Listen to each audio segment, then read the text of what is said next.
NASA's recently launched asteroid hunter, Psyche, is designed to give us a look at a body that could resemble depths far within the Earth, where we can never go. But one instrument tagging along for a ride is exciting scientists who specialize in a completely different field, that of space communications. Since the dawn of the space age, they have depended on radio waves, just a sliver of the electromagnetic spectrum. But scientists hope to soon expand into another part of the spectrum. Their aim is to add lasers to our cosmic communications toolkit. The Psyche spacecraft's main mission is to explore a 144-mile-long, potato-shaped asteroid with an orbit roughly 3 times farther from the Sun than Earth's. A leading theory holds that the target asteroid, also named Psyche, 16 Psyche, to be exact, is the metal core of a once hopeful planet whose rocky surface was stripped away by hit-and-run collisions in the asteroid belt between Mars and Jupiter. If so, getting a whiff of its unique mix of iron, nickel, and rock may be the closest we will ever come to investigating the metal core of Earth. It will take 6 years for the craft to arrive and find out if measurements of the asteroid suggesting a metallic surface are correct. If they are, we might be presented with an object more alien than pulp writers of the 1940s and 50s ever imagined, with metal ejecta frozen into bizarre shapes from encounters with other asteroids. But space communications researchers will start seeing results much sooner.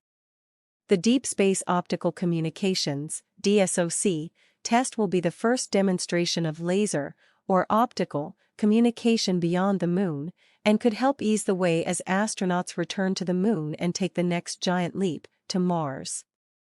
It also represents a key step in opening a new era in space communications. If this and related tests work as expected, lasers will offer a needed boost for the bandwidth limits faced by the major off-planet communications system, called the Deep Space Network, DSN. The DSN's 3 radio antenna sites, each dominated by a 70-meter dish and located 120 degrees apart in Spain, Australia, and the California desert, face a traffic jam of Houston rush hour proportions, some say. Currently, demands from dozens of space missions, ranging from the James Webb Telescope to small commercial satellites, which pay for the service, must compete for the network's time.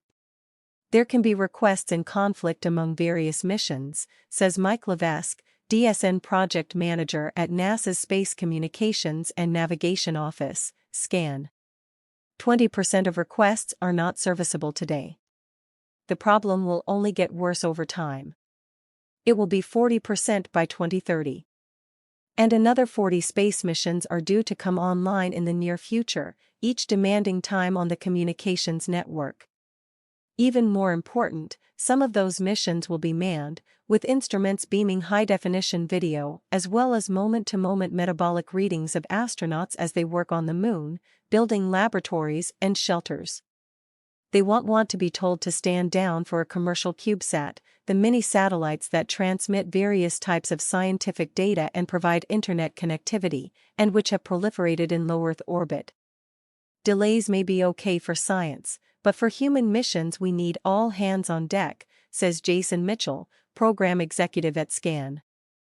As we look at what human astronauts want as we move to the Moon and plan for Mars, science instruments will grow as well.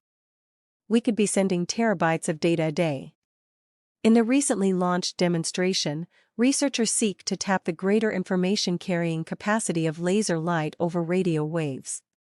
Optical wavelengths in the near-infrared part of the electromagnetic spectrum are so small, measured in nanometers, and the frequencies so high that much more information can be packed into the same space, pushing data rates 10 to 100 times greater than is possible with radio. That's why optical is such a great option, Mitchell says. The data rates are so high. For similar capabilities, laser systems can also be more petite than radio ones, thus requiring less power, another important factor as spacecraft travel a few 100 million miles from home. Over the past decade, NASA has been testing the new technology in different environments from low Earth orbit to the Moon. The instrument aboard Psyche will enable the first test in deeper space, an important milestone since optical communication does have drawbacks. Because the laser beam is narrow, it must be pointed toward receivers on Earth with high accuracy, a challenge that only grows with distance. Abhijit Biswas, DSOC project technologist at NASA's Jet Propulsion Laboratory, which built the instrument, compares the difficulty to trying to hit a moving dime from a mile away. Even a jiggle could interfere.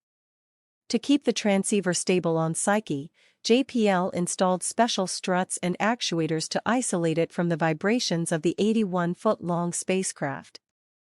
Other potential problems include clouds on Earth that can block the optical beam, and significant weakening of the signal as the distance increases and the beam spreads out.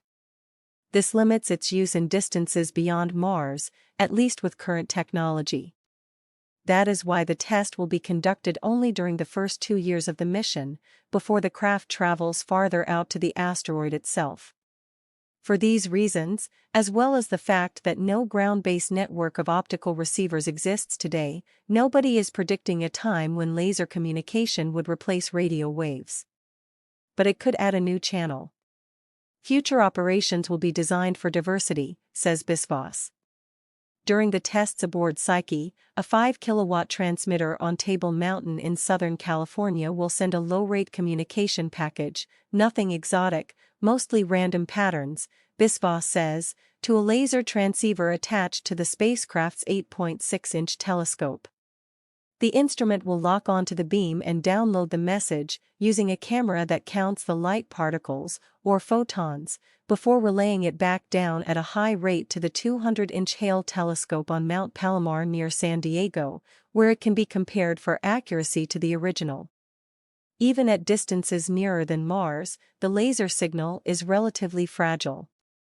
The package arriving at the Hale telescope from Psyche will consist of only a few photons, which is why decoding it relies on an extremely sensitive, cryogenically cooled photon counting detector, made with superconducting nanowire, attached to the telescope. For Biswas, whose background is in laser spectroscopy, the optical communications test is the culmination of an effort a decade in the making. It's very exciting, he says. There are so many things we are doing for the first time. While laser communication, like highway carpool lanes, might not prevent future traffic jams on the Deep Space Network, it just might help some messages avoid gridlock in space. This article originally appeared in Knowable Magazine, a non-profit publication dedicated to making scientific knowledge accessible to all. Sign up for Knowable Magazine's newsletter.